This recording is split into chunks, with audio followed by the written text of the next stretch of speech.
a little bit about your artist, Raiche. I met her in Bijou. She wasn't even old enough to be in there. I didn't know that. Oh wow. She was in the booth with her sister. I turned around and I'm like, "Hey, what's going on, guys? How you doing? My name's Knockout. You know, help yourself to all the liquor that's behind you. you know, enjoy your time. Like, cause that for me, it wasn't about the women being in Bijou, and it was always business, and that's how I am still to this day. Business before pleasure all day. You know what I mean? So I was like, help yourself. You guys need anything, let me know. I'll have a server come through. And there was an exchange of Instagrams. I saw this girl behind me, and her look was different. She reminded me of Sade. She had freckles everywhere. Yep. And I'm like, all right, she's kind of tall, almost my height. I'm like, all right, maybe she's a model or something. I don't know. Maybe she's an artist. I don't know. I had no idea. 4 months go by, she posts like this little clip on her Instagram, and she's just singing into the phone at a hair salon. Wow. And the shit gave me goosebumps from the top of my head to the tip of my toes. And I said, yo, who the fuck is this? Like, had nothing to do with how she looked. Yes, her look is dope, but her tone, her sound was unlike anything that I've heard recently. So I sat on it for a second.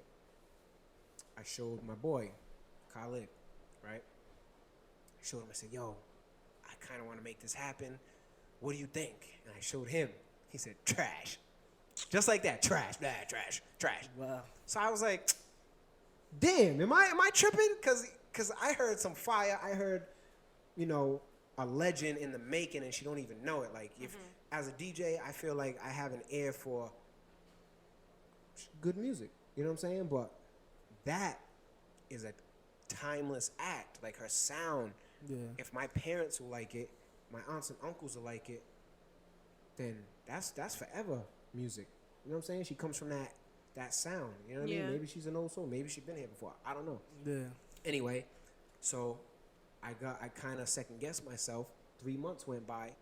I showed him again. I said, yo, man, what you think? And I showed him another clip because she had posted something else again. He said, yo, who the fuck is that? That shit, yo. You need to hit her up right now. I said, motherfucker, that's the same girl I showed you. He said, hell no. I said, yes. Like, that's the same girl I showed you 4 months ago. He said, get the fuck out of here. Show me again. Showed him again. He's like, wow. Yo, she's out of here. That's his exact word. She's out of here. That's fine. Does she have any music? Nope. This girl didn't even sing. She didn't, like, she sang, but she didn't, you know what I'm saying? She don't have, yeah, she did a little bit of that, but it wasn't like, we pulled this shit out of her. Yeah. You know what I'm saying? We turned her in. We developed this monstrosity from that little clip that she sang in her phone. I hit her up.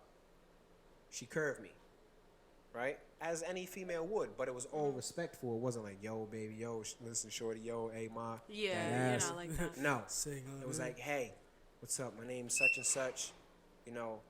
This is, I think you have something there. Could I possibly, can we try out some records? Do you have anything? And she was like, yeah, thanks, but no thanks. I'm not really into that. I'm not. Curved me again. I hit her up again like, hey, listen, I really think you have something here. I think I can help you, pull out this inner artist that you have no idea that you have. Like, you are a star and you don't even know it. Like, let's demo some records on you with all due respect. I'm not trying to come at you. Like, I screenshotted the shit. I still have it. I'm not trying to come at you with all due respect. I think you are dope as far as an artist. You know what I mean? And she finally reached back like, hey, all right, so who are you guys? And I was just like, listen, we're transparent as the motherfucking window in your house. There's no backstory, there's no shady shit. Let us demo some records on you, and let's see what we can create. We demoed, we ended up putting a demo together. It's called Renditions. Raiche, my renditions. Nice. And we covered like CeeLo, Crazy, Chasing Pirates. Who was that by Cam again?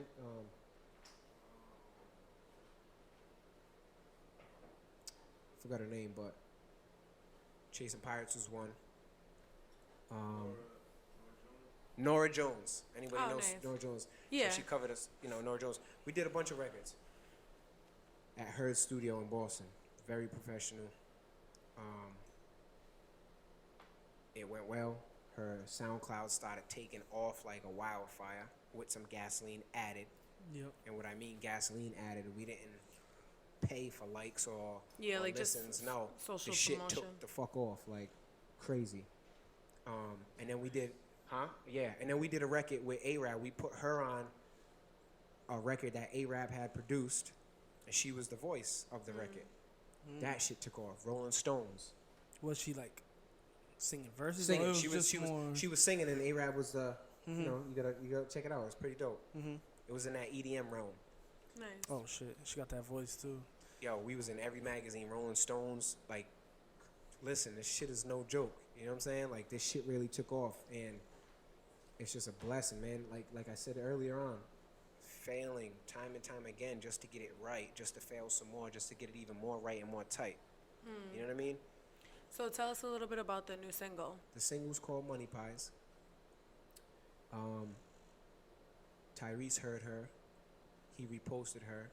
The clip that I had found, the shit took off. Now it's a problem. Now everybody's knocking. Yeah. She got At the door. verified as well. She's everything. She's legit. This is no joke. Like, this is all legit. I met Prince Charles while I was on tour with Sevyn. Prince Charles is the dude who wrote "Needed Me" for Rihanna. That's one of my good friends now. You know what I'm saying? I just texted him the other day. I said, "Listen, man, I don't know if I told you, but you changed my life. Aw. You really did. You know what I mean? And I'll forever be indebted to you for that." I let him hear Raiche. He was like, "Yo, who is that? I need her in the studio tomorrow."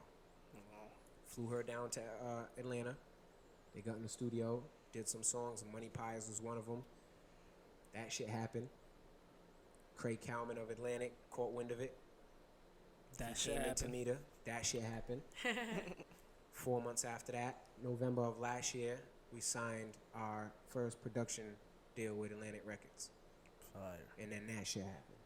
That shit happened. You know what I'm saying? That's the new slogan of the year. Like, yeah, that shit happened. That shit happened, right? You know, but it was all willed and manifested. Like, this wasn't like we didn't just sit on our ass. You know, And I always hope for it to I always happen. refer to Cam because Cam could tell you. Like, I go to him for everything. Like, he could tell you the struggle. He could tell you the grind. He could tell you where it all started because we started with jack shit. I also go to Cam for everything. You know what I mean? Like, It's a motto. Go to Yeah. Cam. Cam will know what to do. go to Cam. He'll help you lay it out on the table and figure out. Yeah. You can pick which way you want to go, but he'll give you options. And everybody has one of those friends. You know what I'm saying? Yeah. And you know, Genre Defying Entertainment is the label, is the production company. And yeah, we partnered with Island Prolific, which is another production company in conjunction with Prince Charles and Chris Jones. And Atlantic, he has the imprint with Atlantic, and that's where we're at now.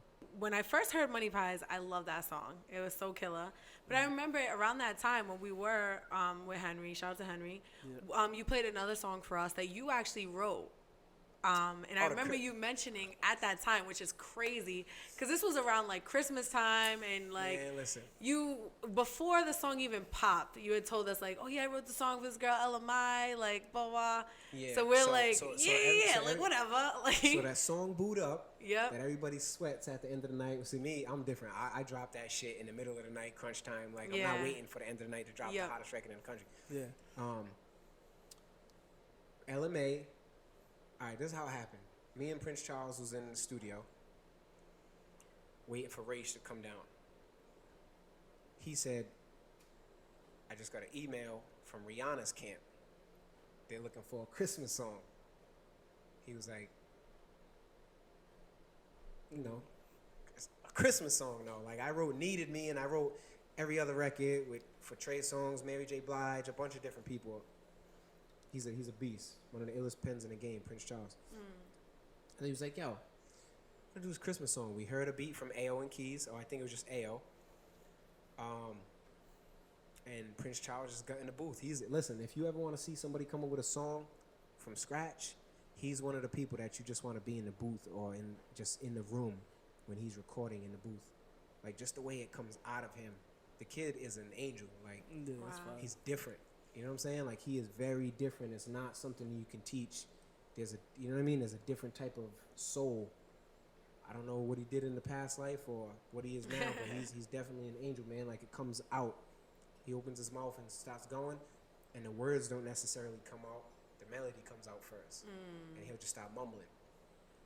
It's the weirdest shit. You're just sitting there, you're rocking, and you could just, you know, listen to the mumble of the song. It's so hot, like, you know what I mean? Like, he's rocking with just mumbling, and then it starts turning into words and making sense, and he's such a perfectionist that he's making sure he gets it right before he moves on to the next verse, the next bridge, the next hook. Like, so anyway, the song was rolling, and he was just mumbling, and I just started writing. You know what I'm saying? And then he was throwing some words out, and I was, you know, following his lead because I'm not no writer. I can't ever say that, yeah, I write. No, I'd like to. Yeah. You know what I mean? Like, I like to see what I can put down. But after hearing the song, I think you can call yourself a writer. I think you are great enough to call yourself a writer. I mean, it's gonna take time. Do I like to write? Of course. Like, I love writing music. I love music. Music helped me get through, you know, one of the worst times in my life when my brother was murdered. You know what I'm saying? That's why I'm a DJ now, because my brother, that's all he left me was his music. You know what I mean? He got killed a week before my birthday. You know what I'm saying? So to have those music conversations and then watch and live in color as kids and have that be the last conversation we had, that's all I had. I couldn't say goodbye. I couldn't, you know what I'm saying? So it was just music. So how I took that in and used it, you know, to conceal my pain as a kid was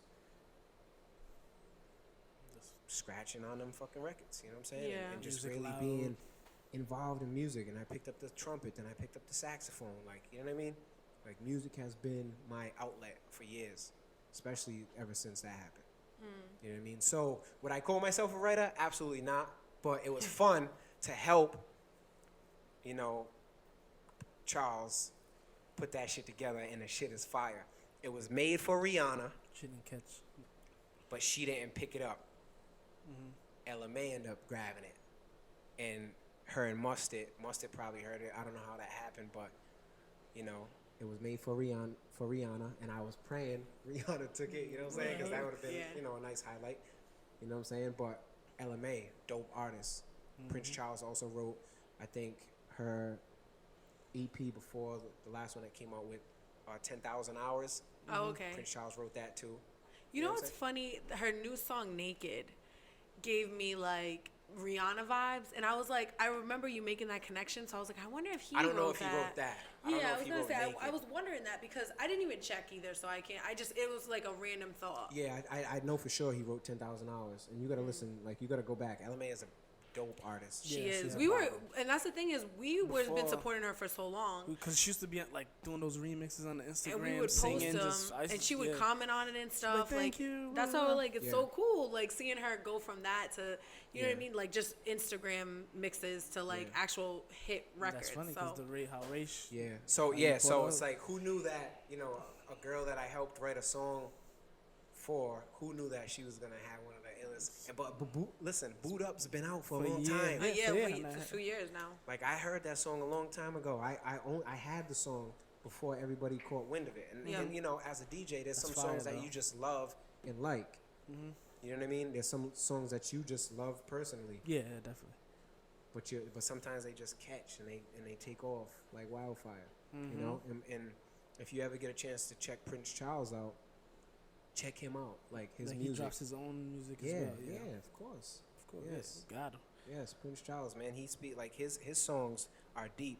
Yeah, Like, he's ahead of his time. Straight up. definitely. Prince Charles is ahead of his time. Check his music out. For sure. You know, but from being around him, I'm down in Atlanta while Cardi B's finishing up her album in the same room that we recorded, That's fire. the A room.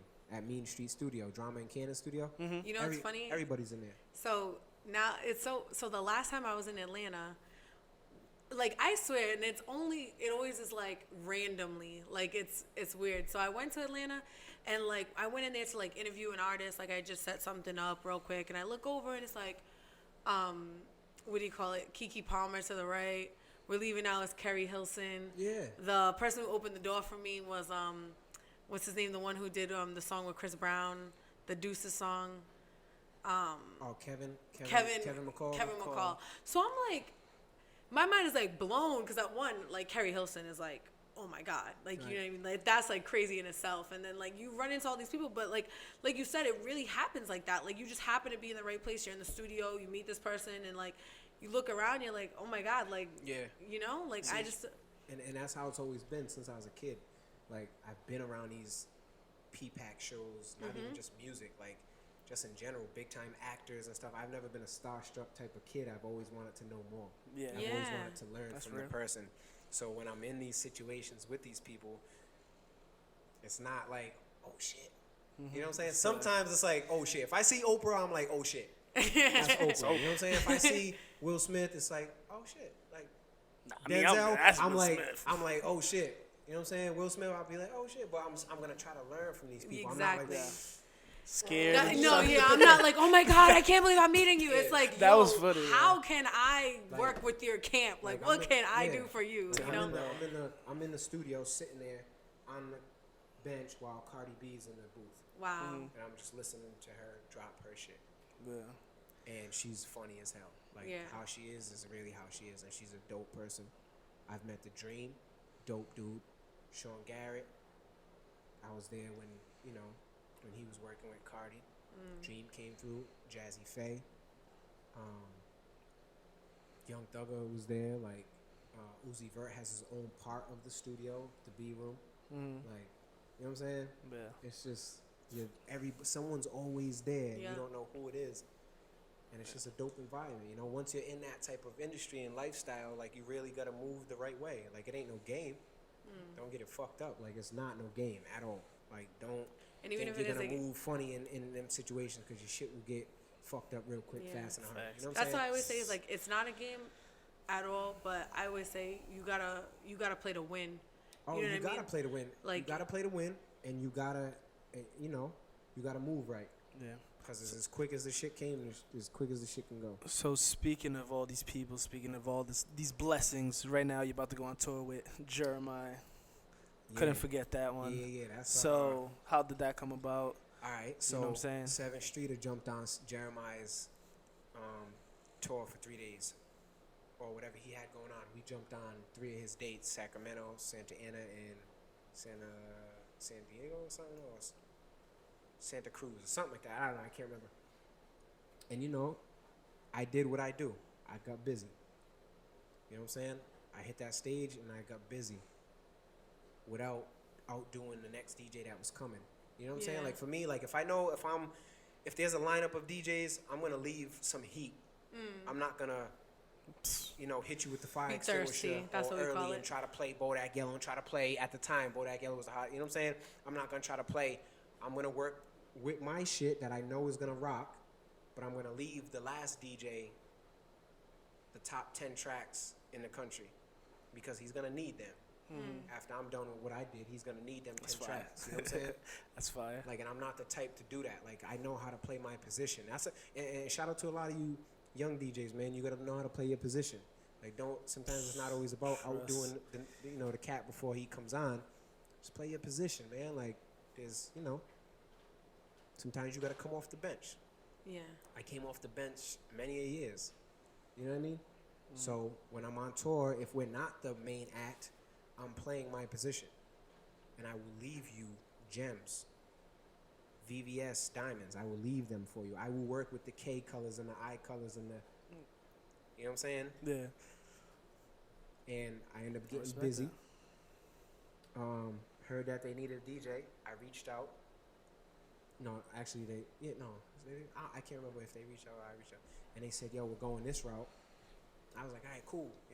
If anything, holla at me. Shortly after that, they called me.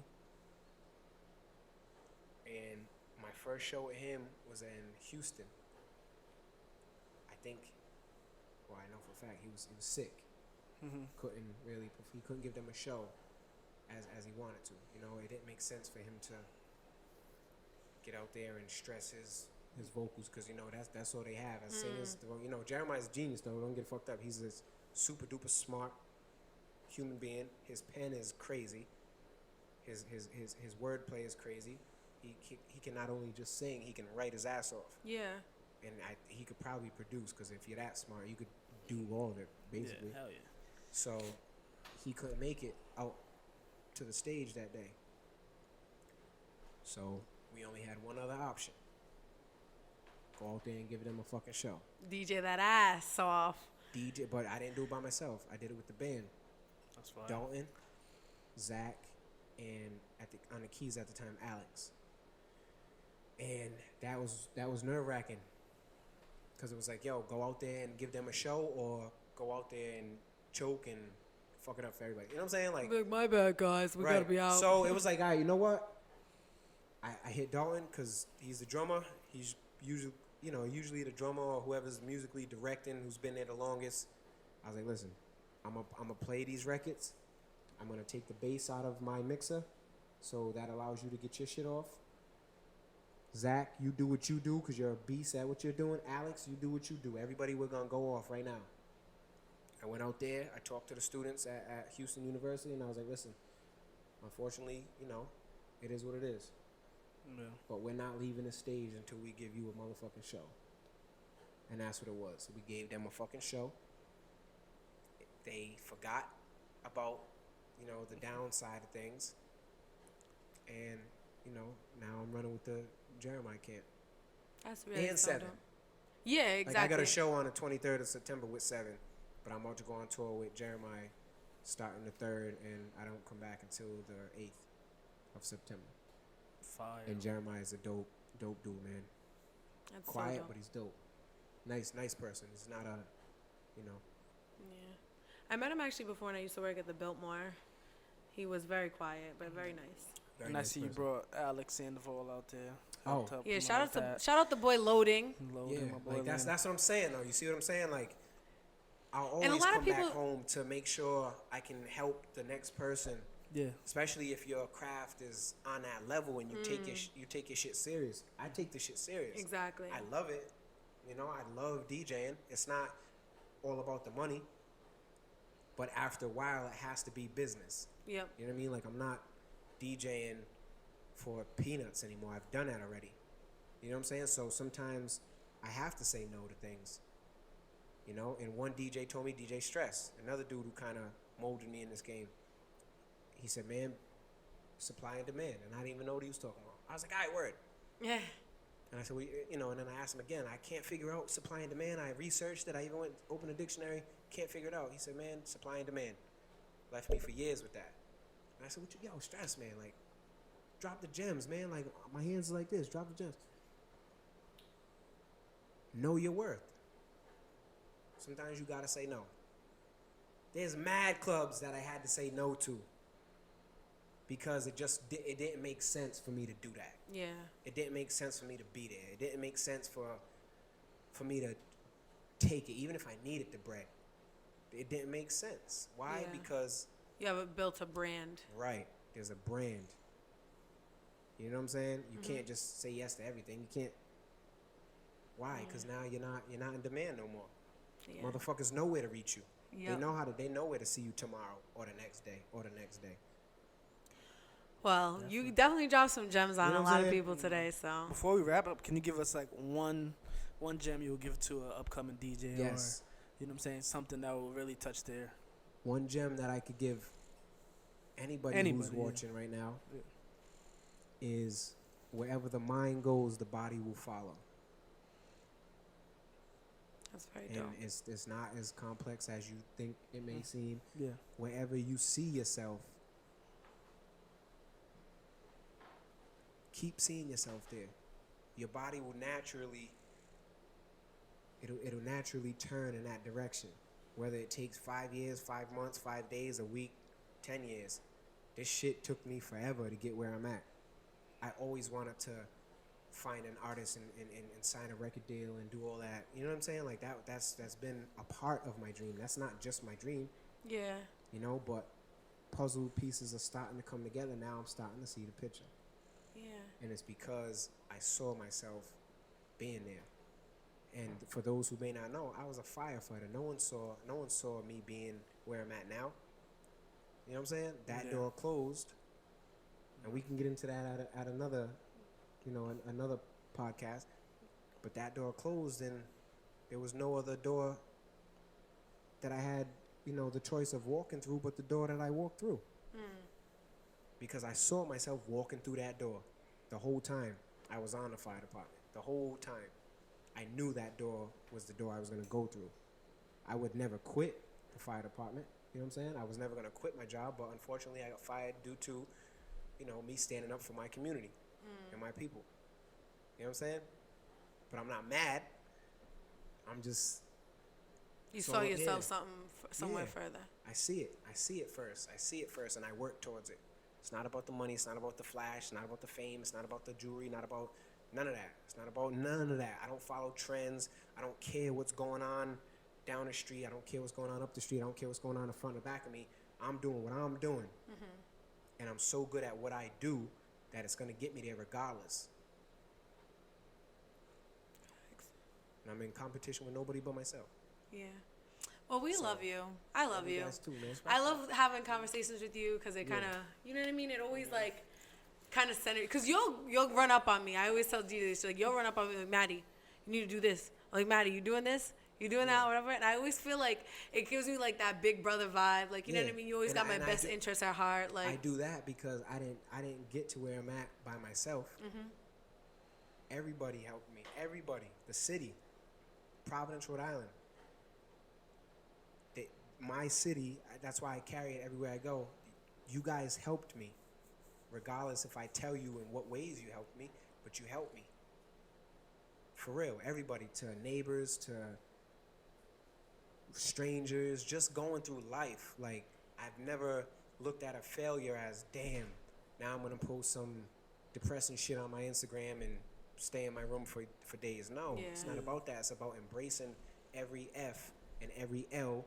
The more L's you get, you start taking them motherfuckers, start taking mad L's, and you bring them bitches together. Now you got yourself a W. Now you take more L's. Now you keep creating these motherfucking W's. Yeah.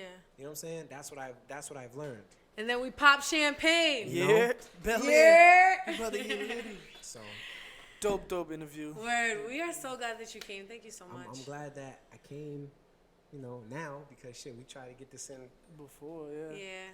But no matter what, we're glad you're here. Let's get it. Yo, this is your girl, Maddie D. Your this boy, is the plug. DJ Knockout. DJ Knockout, all pro black bottle boy in New England. 7th Street and Jeremiah's official tour DJ. Jamming 94.5, 95.5 WBRU. Providence, Rhode Island. Let's get it. This is the plug, You've been plugged in. I know you want to pop that bottle. You can go ahead and do that. We definitely pop the bottle. I need a champagne connoisseur video. You could do that. No, it wasn't it. Champagne Rampage. Champagne Rampage. That's actually going to be the caption. I'm going to be like, Champagne Rampage, do they do that. DJ Knockout. I really brought these for them. And this is the plug. Can you be my plug?